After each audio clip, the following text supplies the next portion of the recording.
Alrighty, well, it's good to be in the Lord's house tonight. Let's have a little bit of fun tonight. I'm not going to tell you the book I'm in. I'm going to give you some hints, and let's see if we can find it tonight. The book in which the middle verse of the Bible is located will be one clue.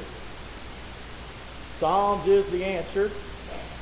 My next hint was going to be the Lord's hymn book, which will also be a title for Psalms. If you're curious what the middle verse of the Bible is, Psalms 118:8, better to trust in the Lord than to put confidence in man. It's my favorite verse. I love that verse dearly, and it rings true, does it not? But we'll be in Psalms chapter number 14 this evening, Lord willing, Psalms chapter number 14. And we'll read the whole psalm here.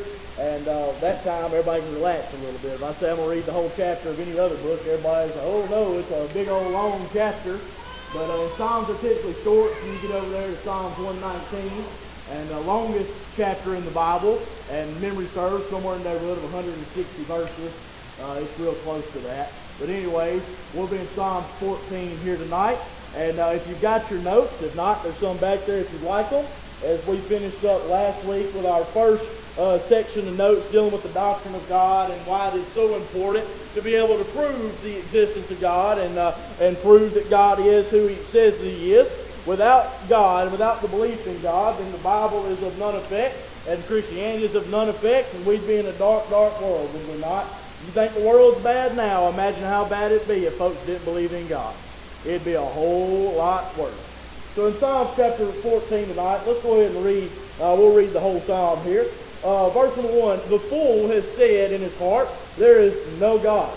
They are corrupt. They have done abominable works. There is none that doeth good. The Lord looked down from heaven upon the children of men to see if there were any that did understand and seek God.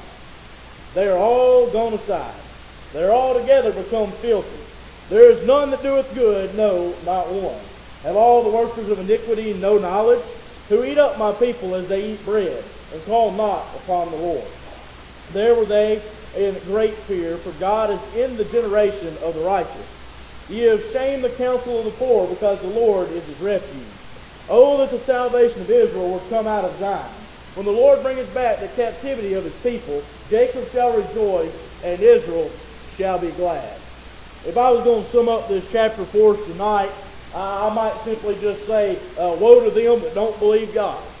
Woe to them that don't seek God. It's the trouble that they've brought upon themselves. And if you've looked at the top of your notes, you'll see tonight that we're dealing with the idea or this study or this belief of atheism. Atheism. And I know tonight when I say that, everybody probably thinks it's real simple. Atheism tonight, simple, right? Everybody just say, oh, well, that person over there is an atheist. Well, we all have our definition of that. What does it mean if you're an atheist? You don't believe God, right? You don't believe God. Well, I tell you, there's more to it than just saying they don't believe God. It can go deeper. Just like any other topic that we can look at, you can dig deeper and deeper into it. For instance, under the umbrella of Christianity tonight, you have a bunch of other denominations. You've got Baptist, you've got Pentecostal, you've got Methodist, you've got Church of Christ, you've got Catholic. You've got a lot of different people that fit under that umbrella that call themselves Christians. So under the umbrella of atheist or atheism, there's a lot of other folks as well, and we're going to go through some of them here tonight, and then we'll try to move on, Lord willing, next time we're able to look at this stuff. But I want to take the time to look at this because you're going to find yourself coming in contact with people in the world that do not believe what we believe. As I was talking to some folks last Wednesday night, they had just had an instance that week of dealing with somebody that does not believe what we believe. Does not believe God, does not believe the Bible, does not believe anything along those lines. And how do you approach that? How do you talk to that individual? You see, we're getting to the point now to where the day that we live in, you pretty much find people in two categories. We're in the Bible Belt. You either find people that are Christians or you find people that are absolutely against Christianity. You don't find many people anymore around in our area that just don't know one way or the other. Most of the time their mind has already been made up. And our job now is we go into the world and we try to evangelize the lost and we try to bring people the good news of the gospel of Jesus Christ. You're not going to find it landing on blank slates very much anymore. Most of the time, you're going to take the gospel and you're going to tell somebody about it, and they've already got an opinion made on whether they believe it or whether they are dead against it. And it's the latter category I want to look at and maybe give us some ideas or some tips on how to talk, how to deal with these individuals. I've learned, and I was going to be really cool here, and I was going to give y'all a quote out of The Art of War. You remember that book, The Art of War? Y'all don't know the book either. I ain't read it either. But there's a quote in there that pretty much says, you got to know your enemy and know yourself. To be able to beat your enemy, you got to know your enemy. As I was talking, I believe it was Miss Kathy last week, I said a lot of times with these people, you can't use the Bible to convince them of anything. You kind of got to get in their own field, meet them where they're at, and use their own terminology, their own ideas, to then prove to them the existence of God. And I know sometimes that's a hard thing, but we're going to look at it tonight and see if we can't make it a little bit easier. So let me use verse number 1. It's going to kind of be our jumping off point here. It says, "The fool hath said in his heart, there is no God." Well, I know the Bible, we shouldn't be calling people fools all the time, but the Bible right there just says if they say there's no God, they're foolish. If they do not believe that there is a God, they are foolish, according to the Word of God. So we need to go to these that do not know that and try to teach them something. So let's look at your first point there. What is atheism? What is atheism? That's your first blank there. I looked it up. I've got a Bible definition, but I thought maybe I might give you a Google definition as well. Google defines atheism as the absence of belief or a lack of belief in the existence of any gods or deities. But let me give you some Bible on it here. You'll find here in Psalms 14 what is nicknamed the Fool's Creed. The church creed says, I believe in God, where the Fool's Creed has it that there is no God. Atheist is made up of two Greek words. The quote there on A, meaning no. No. So the A at the beginning of atheist literally means no. And then theos, meaning God. So it literally means no God. We find this word atheos used in Ephesians 2:12 when Paul says without God. In Ephesians 2:12, that at that time you were without Christ, being aliens from the commonwealth of Israel and strangers from the covenants of promise, having no hope and without God in the world. But now in Christ Jesus, ye who sometimes were far off are made nigh by the blood of Christ. I couldn't quote the first one without putting that one in there and how that Christ brings us closer to God. You can't leave that verse out. Without God in the world, atheos. And then you look and you'll find that theism is your next blank there, Theism. Theism is the belief in the existence of God, with or without fully believing the Bible. So theism there, somebody that doesn't believe the Bible is actually God's Word, may not even believe in the true and living God, the Creator God, our God. They might just believe in some God out there. They would have what's known as theism. They have a belief in some divine supreme being. That's what theism means. So when you take the word theism and you take that A and you put it in front of it, atheism there, it literally means no. No belief in God. It negates and denies the reality of God. It simply says in the title of itself that we do not believe in God. We do not believe in anything that goes with God. We don't believe in His Word. We don't believe in His fact that He created anything. Atheists and atheism, they do not believe God in any form or fashion is what the word and the title itself means. But you'll find there's different parts and different types in this. And I promise you might not think it, but I'm going to bring atheism around and help us as a church here tonight. So hang on, don't fall asleep just yet, and we'll get there at the end. And I promise it'll help us. But number 2 there, you'll find what is known as classical atheism. Classical atheism. This is a type of atheism that is not a disbelief of all gods, just those of a certain group. Just those of a certain group. I found an example of this in 1 Samuel chapter number 17. As you remember that Goliath has come down into the valley and he is crying out into the army of the Israelites there, calling out to Saul, calling out to everybody that's under the sound of his voice, send me a champion, send me a champion. And he goes on to say that I defy the armies of the living God. And by extension there, if he is denying God's army, then he is denying God himself. But let me ask you this. Did Goliath, was he truly a full-blown atheist, or did Goliath believe in some God? He believed in his gods. He believed in the gods of the Philistines, the little g gods. So he fits into the category of classical atheism. And by that definition, we fit in that category. You didn't know that, did you? And I didn't either until I was studying it out. We fit into the category of classic atheism because we don't agree with or support the belief or the idea of any other false gods outside of our God.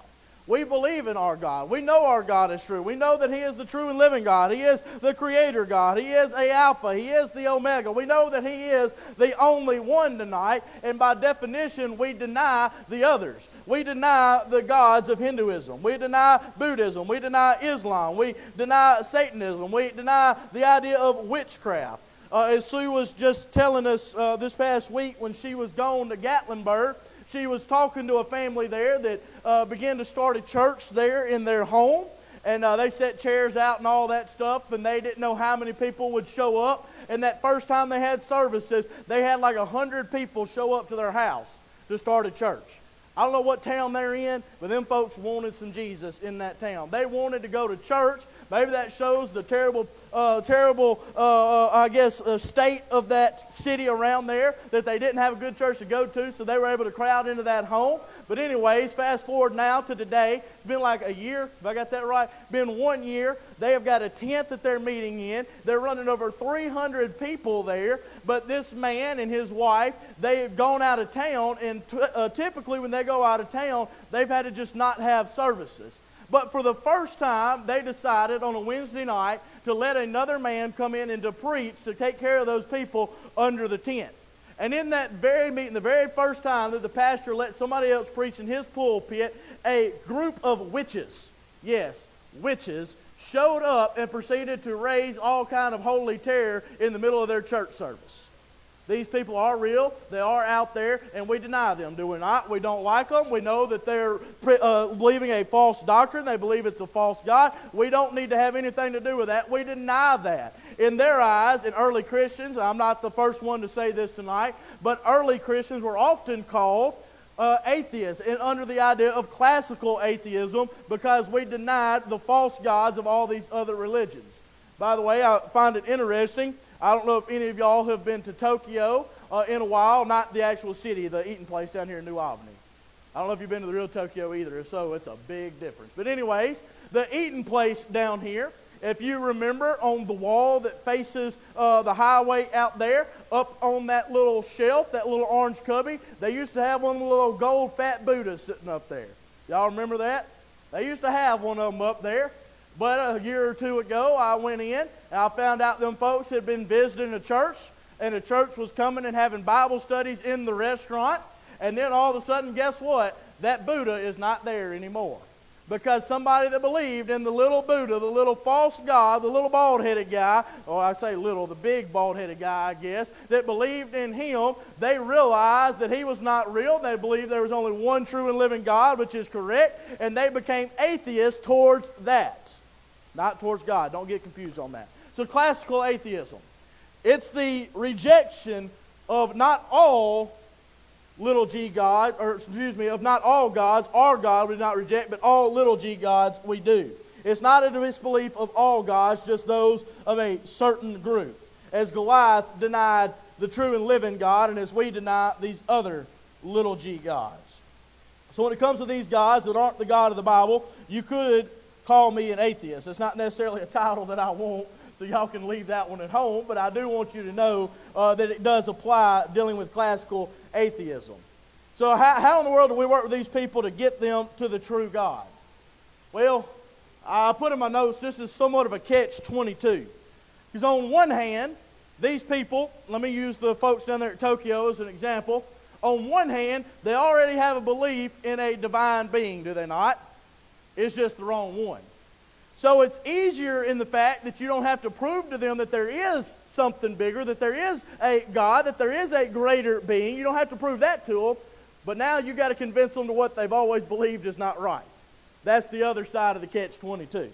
So yes, they do believe in a divine being. It's just the wrong one. So it is a catch-22 dealing with these folks. And I began to study on this and look at it some. And I found a pattern in the Word of God. And I gave Google another chance to see if they could explain it better than me. And they did okay.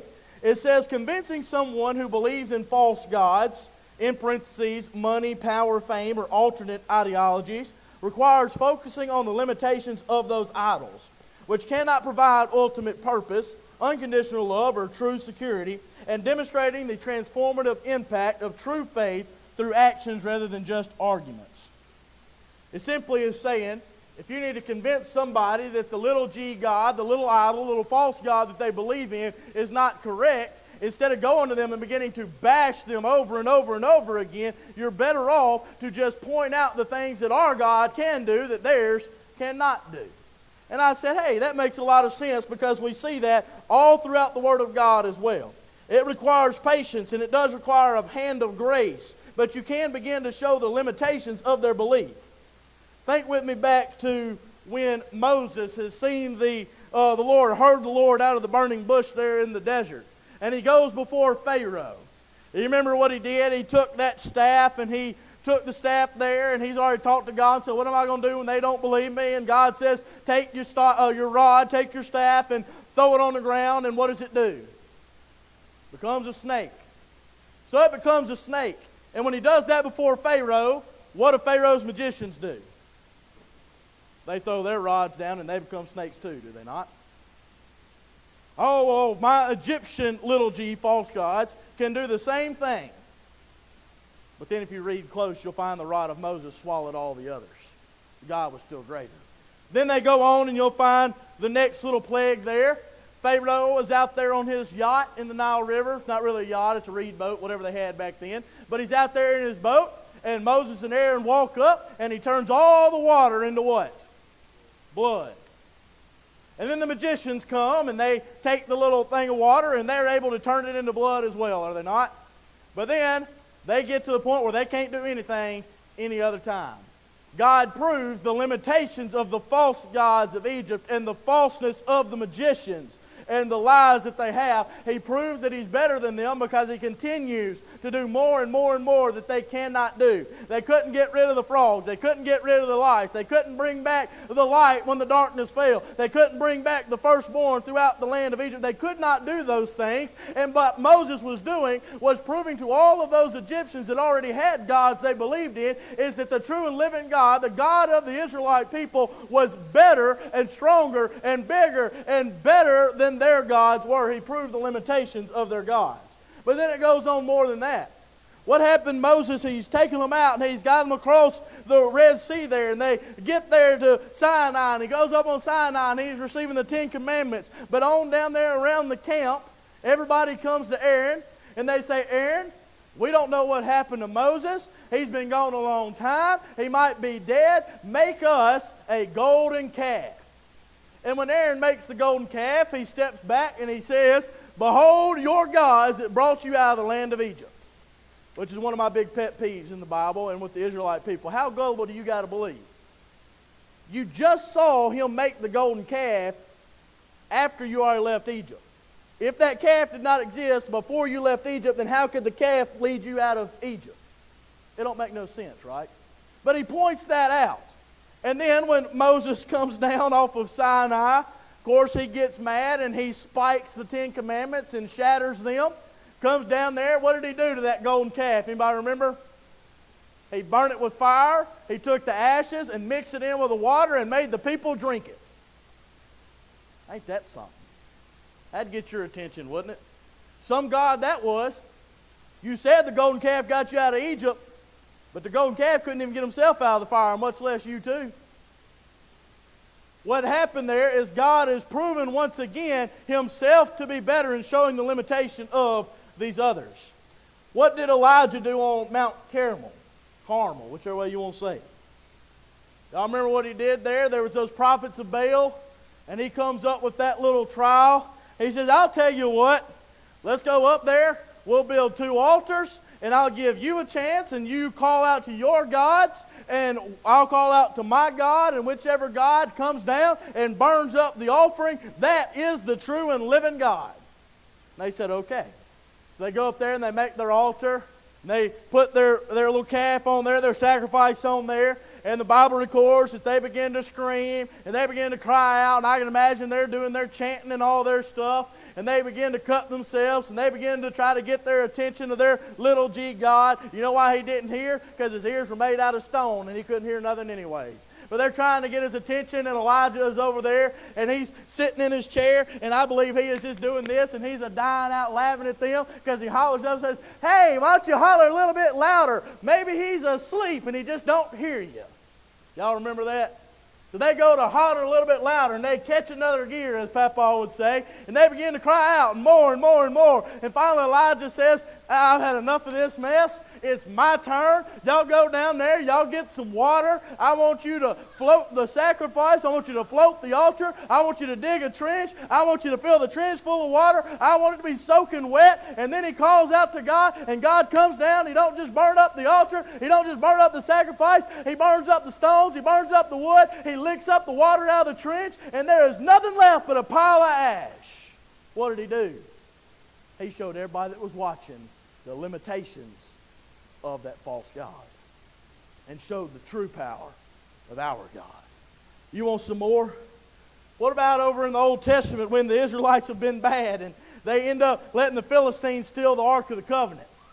And remember, they took the Ark of the Covenant and they carried it back to their city and they placed it down at the foot of the god statue Dagon, their god that they served, their little g false god. They set it at his feet, and they thought it was this great big joke because they were making the Ark of the Covenant, they were making the God of the Israelites that had been such a thorn in their side. They were making that God bow down to their God.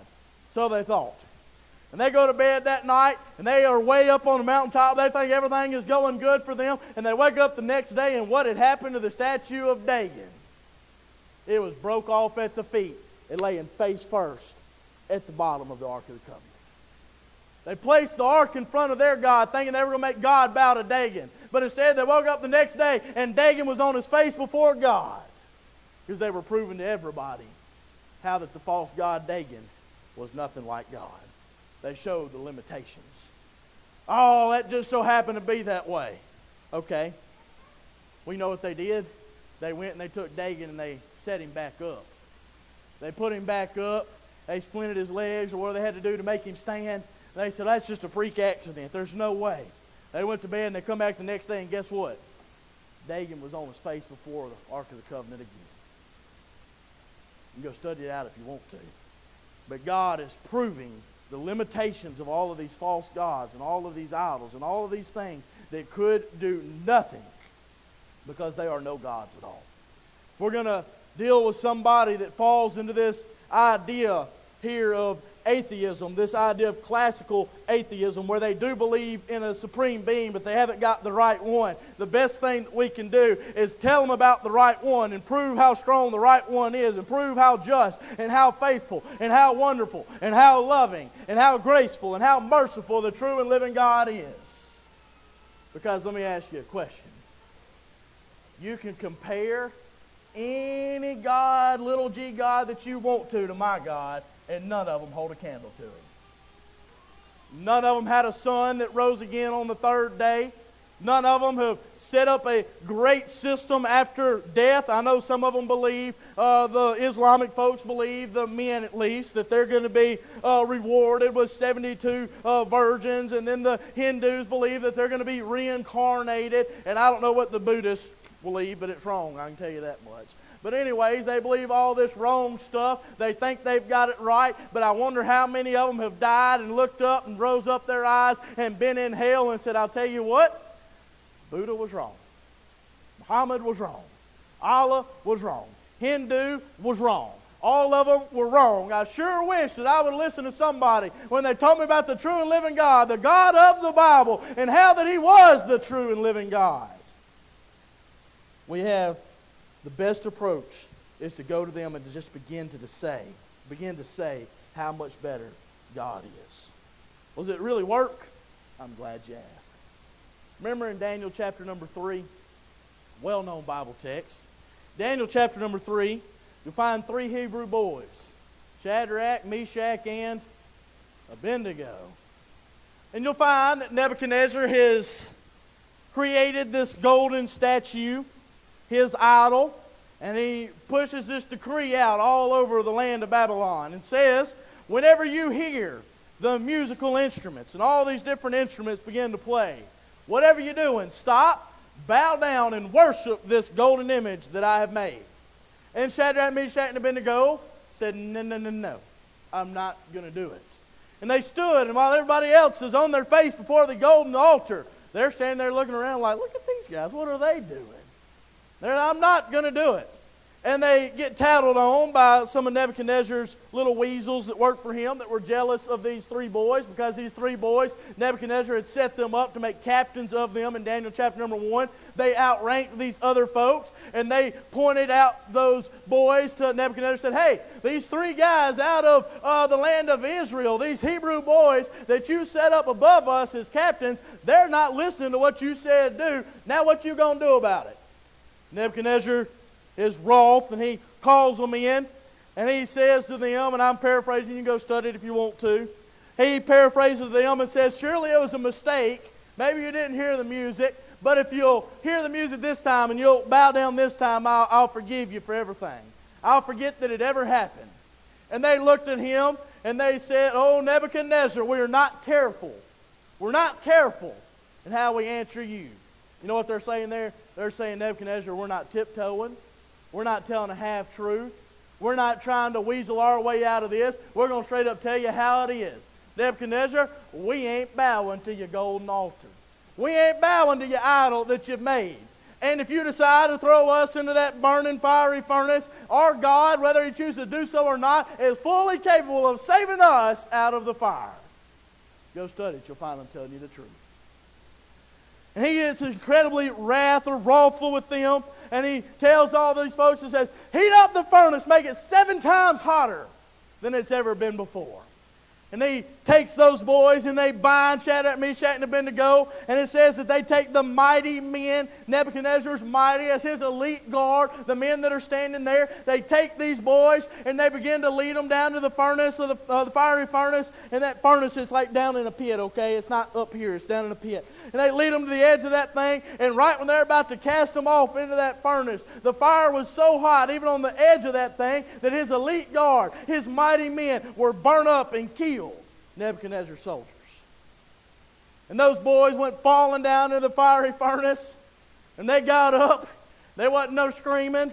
There wasn't no hollering. There wasn't no running around like a chicken with a head cut off. Nebuchadnezzar come over the edge of that thing and said, hold on a second. Did we not throw 3 in there? Yeah, Lord, we threw 3 in there. Well, why do I see 4? And the last one looks like the Son of God. Why? Because God was proving that He is better and above any other false god, any other idol. No matter how tall the gold statue was that Nebuchadnezzar made. No matter the fact that Babylon right now had beaten Israel and had taken them away captive. Not even taking into account the fact that they were the servants of Babylon here. The God that they serve was still better than anything that Nebuchadnezzar could concoct. You go back and you read that text again. When he sees what happens and they get those boys back out of there, their clothes don't smell like smoke, they're not singed, they're not burned, they're not hurt at all. You can't smell smoke, you can't see any evidence that they've been in the fire. And Nebuchadnezzar, right there in that moment, he makes a decree that if anybody, and I can't remember the exact word, and y'all go back and study it out, but he says that the Lord God of Shadrach, Meshach, and Abednego is the true God. He says it there in the text and points out how that God right there that delivered them, nobody ever say anything to them about serving that God. Nebuchadnezzar realized that their God was better than anything he could dream up. I think I got one more. Let's see. Even when Christ is on the cross and he gives up the ghost, and the veil in the temple is ripped from the top to the bottom, not man getting to God, but God getting to man. There was a centurion standing there, and he said, of a truth, this was the Son of God. Even in his death, he was proving who he is and that he's better than the rest. So that's classical atheism. Let's look at dogmatic atheism. Dogmatic atheism. This is the one that everybody thinks about when you say somebody's an atheist. Dogmatic atheism is the absolute denial of a supreme being in any shape, form, or fashion. I don't believe their existence. I don't believe their teaching. I don't believe whatever book. I don't believe their followers. I believe absolutely nothing about them. People that fall into this category reject it all. Any religion or belief system that has man dependent on anything is rejected. This group really baffles me more than the others.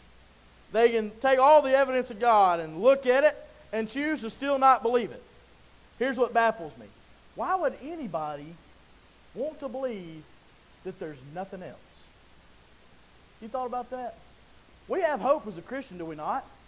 Saved by the grace of God. When I die, guess where I'm going? Well, I guess they're taking my body and putting me in a grave, but I ain't going to be in that grave. I'm going to be up there.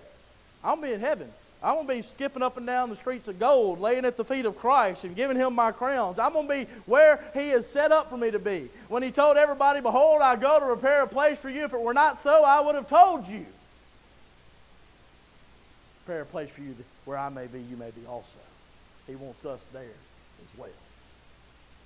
Why in the world would anybody choose to believe in a system that you just so happen to come alive one day and live your little meaningless life, and then one of these days when it's all gone and they put you in a grave, that's it?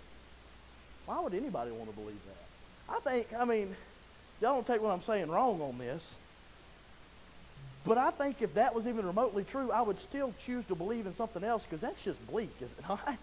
Now, that's dead wrong. Don't take what I'm saying wrong on that. We know that that's wrong. But even if I was in that camp, I wouldn't want to believe that.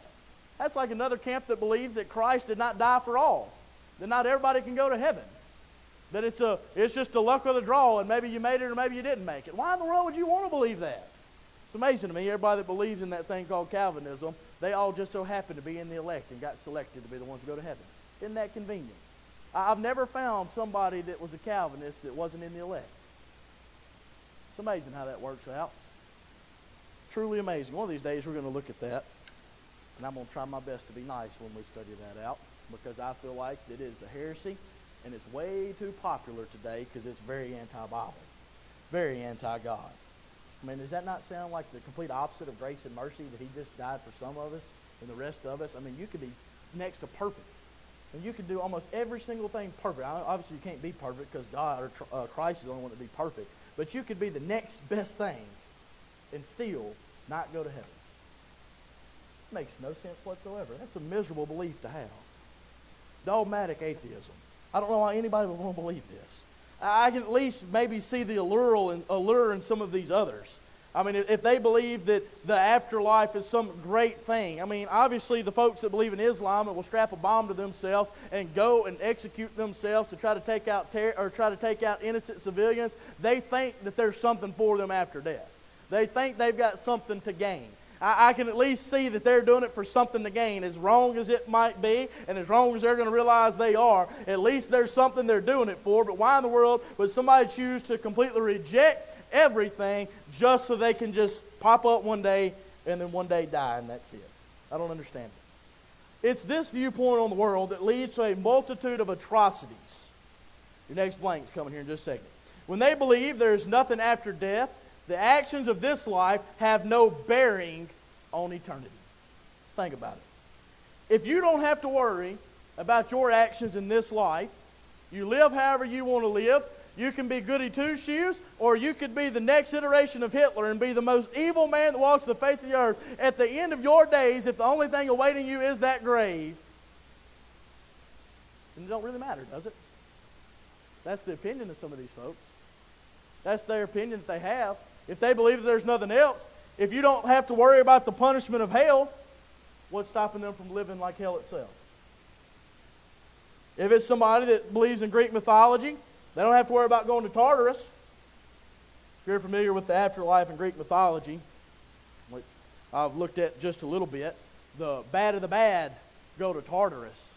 And then they have some that go to Elysium, which is supposed to be like the version of heaven. It's all wrong. It's all false. It's not correct. But that's their belief system. They all believe in that idea.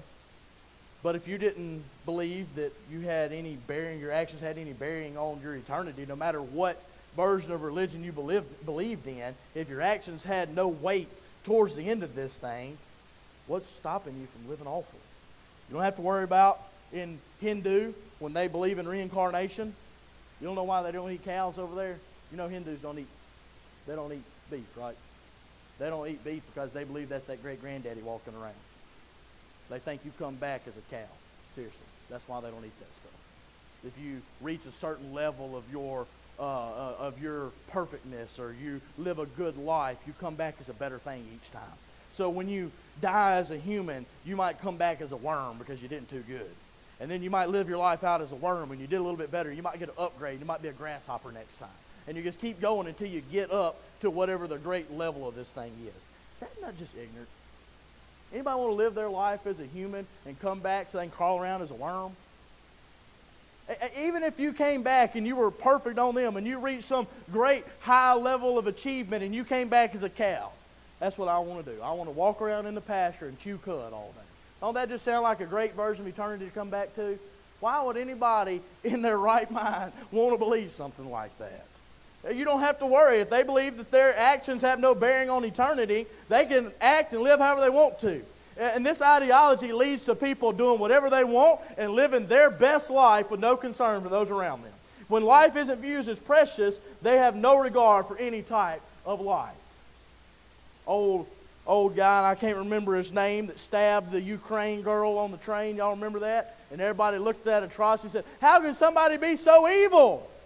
Or that UPS driver that went down the road and delivered a Barbie doll to that little 6 or 7-year-old girl's house and then picked her up and carried her off and killed her. How can somebody be that wicked? How can they be that evil? I'll tell you why. Because they don't believe in any version of God. They don't believe in any type of afterlife. And therefore, their actions have no weight. They have no bearing. They have nothing to do with anything. They wake up every morning and say, I think it'd be a good idea to go and rob somebody today, because they feel like there's no consequences for their actions. Atheism destroys countries. It destroys the world. Oh, you're overreacting. Can I give you an example? The world's already been judged and completely started over once, right? With the flood. Why did that happen? Noah found grace in the eyes of the Lord. It was just Noah and his wife and his 3 boys and their 3 wives and then all the animals. But the Bible says that every imagination of the heart of man was wicked. Everybody was doing that which they thought was right in their own eyes. Nobody had any concern about what was coming next. Nobody had any concern about any kind of punishment. Everybody just did exactly what they wanted to do. And it destroyed the world to the point to where God flooded it all and started over. The Bible tells us, as it was in the days of Noah, so will it be in the days of the Son of God. That's saying that when Christ comes back, it's going to be when the world resembles that of the world that Noah was living in, when it gets that bad. How in the world could it ever get that bad? Let me tell you, people quit believing in any version of God.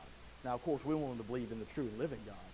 But when they have absolutely no standard and nobody to hold them, no checks and balances, no nothing, they do whatever they want to do, they live however they want to live. When we get to that point, it's going to be utter anarchy and chaos, and God is going to come back, and this time He's cleansing her with fire, not with water. I find that pretty poetic, don't you? Let me get morbid for just a second. When mad cow disease and things like that is going around and an animal goes down with that, how do you dispose of the carcass? You would burn it. You burned it to get rid of it, to cleanse it. That way it never came back, because water wasn't good enough to wash it away. God came, He flooded the earth, and sin still remains. But the next time He comes back, He's cleansing it with fire, and it won't be no more. How about that? Sounds pretty good, don't it? I just shot that from the hip. I like it. I'm going to stick with it. Let's see if I got time to finish this. Yeah, let me hurry real quick, okay? Let's see. Let me just give you the way that we can maybe combat or kind of help with people that believe this. This is, in my opinion, it's the hardest nut to crack when it comes to talking to somebody. Because if you bring up to somebody that is a dogmatic atheist, believes that there's absolutely nothing else, they believe that there's no deity, they believe that there's no religion, whether it's Buddhism or Hinduism or Christianity or Islam, they believe in absolutely nothing, they reject every single bit of it. I don't know the best way to go about trying to crack them and try to get them to understand. They remind me a lot of King Agrippa when Paul has been talking to him, and Agrippa says, in my opinion, some of the saddest words in the entirety of our Bible. He says, almost thou hast persuaded me to be a Christian. I feel like a lot of these folks, and I have talked to several of these and dealt with it, if you bring up anything religious at all, if you try to play the religious angle and you try to take the Word of God and you try to begin to teach them and try to explain God and creation and all that stuff, as soon as they hear anything dealing with it, they shut down. They shut down, they leave the conversation, and they will not even entertain it at all anymore. But as I said when I first got started, I believe it's this time when we really need to kind of get into their field and have conversations that bring to light the problems with their own theories. We remember when we talked last Wednesday night and the Wednesday night before about all the ways that we can prove that God is real and that God exists without ever even using Scripture. We talked about all the times that the earth shows the existence of God and the very nature and the way the laws of physics and all these different things, and we can see the hand of God throughout history and all of that. That's the exact same way that we have to approach these people that are dogmatic atheists. For instance, we can use what is known as the cosmological argument. Sounds a lot harder than it really is. What it simply means is this: everything has to have a start. Something was the start to the Big Bang Theory. Ask them what the start is, they can't answer the question. You can supply the answer. We can use historical or personal accounts of God's hand in our world, and I gave a lot of those last time. One of the best things we can do is just live a faithful, loving life in front of them. Because I've learned that if you'll live for God, they'll be watching. You won't realize it, but they'll be seeing from the side. Your co-workers are looking from the side. Your family's looking from the side. We took Darden last night. I got my recliner, and we've got a family Bible there at the house, and I opened it up, and I began to read. I just read like the first 3 chapters of Genesis, and then today, Darden and Sue and Nate, they were going to go to Ballard Park over in Tupelo, and before they could leave the house, Darden said, "Wait, I got to take my Bible." And Sue said, "What do you need your Bible for?" She said, "So I can read it to my friends." Woo! Might not make y'all happy. That makes me happy. Sue said, "So we're going to have her on the swing set at Ballard Park. We're going to either have some folks saved or half of them going to leave the playground. Either way, there's going to be more room for us to play. It's going to be okay either way." But she's going to take it, and she's going to read the Bible to her friends. But when you begin to live like that, whether you realize it or not, people are noticing. People are seeing it. Where do you think Darden got the idea of reading the Bible to her friends? Daddy just read it to her last night. That's a little convicting right there, ain't it? But people are going to take notice, and they're going to see that. And eventually, and I've had people do this, they say, nothing bothers you. Just nothing makes you mad. How do you make it through the situations that you go through? How are you not fighting mad right now? How can you take that? Well, because I've tried to subdue the flesh. I've tried to exhibit the fruits of the Spirit. How did you quit doing this? How did you quit cussing? How did you quit acting this way? How did you quit that sin? How did you quit drinking? How did you quit smoking? They begin to see the things that you're able to do through the power of God, and they begin to question, how can they do it and I can't? They come into work, and it's a Monday morning, and life has hit them right smack dab in the mouth, and you come in, and you're as happy as can be, ready to go for a day, and they're like, "Why are you happy? It's Monday morning at 7 o'clock, and we're at work. Why are you happy?" And you can look at them and say, "Because I'm saved and satisfied with Jesus Christ." And there's a happiness that goes alongside of that. People take notice of it. They begin to see it. And one of these days, they'll look at their own self. Let me give this example, and I'm done, okay? We ain't made it far. Y'all hold on to your notes. We'll look at it whenever we come back to it. The buddy I graduated with, he was a little rough in school. He was a fighter, loved to fight. And he, like I said, he was going to mud drags, and he was drinking, and he was doing everything that he could get his hands on, just how he was. Good boy, good old boy. You know, that's what everybody says. He's just a good old guy. That was him. Nice as could be, but he liked to fight and he liked to be in the world and he liked to be a part of it. I run into him at a church service of all things a little while back, and he told me he got saved. And I'm like, man, that's great. I love to hear it. How did it happen? He said, well, you know, I'm married and I got that little girl, and I was sitting at the house and I was laid back in my recliner and I had a beer in my hand. I looked around, there's beer bottles on the counter. There was beer in the fridge. And I just sat there and thought to myself, I said, is this really how I want to live the rest of my life? Sitting right here, just waiting to get home from work so that I can go sit in my chair and I can drink a beer. Is this really how I want to live the rest of my life? He said he went and he threw that away and he went to work the next day and he was operating a bulldozer at work. He's just sitting there in the middle of that bulldozer and he began to just talk to God and said, God, I don't want to live my life like this anymore. I don't like waking up that way. I don't like going home that way. I don't want to be like that anymore. And right there in the middle of that bulldozer, he gave his heart and his life to Christ. And he jumped off the tracks of that bulldozer, went around the crew and began to tell everybody how that he'd just been saved. Why? Because the boy had seen other people. I know the company he works for. I know the church they go to. He had begun to see other people that were living for God. And he realized they weren't going home and trying to drown their sorrows in a bottle. They weren't upset. They weren't worried about what the future holds. They weren't talking all the time about $4.20 gallon gas. They knew that God had this. They knew that we were going to be okay. They wasn't worried so much about the election. They weren't worried so much about Iran. They didn't have all these things in their mind. They had peace that passes all understanding. That sound familiar? Why? Because they had a hope of God. And you know, one thing that somebody that rejects God will never have. They will never have peace and comfort.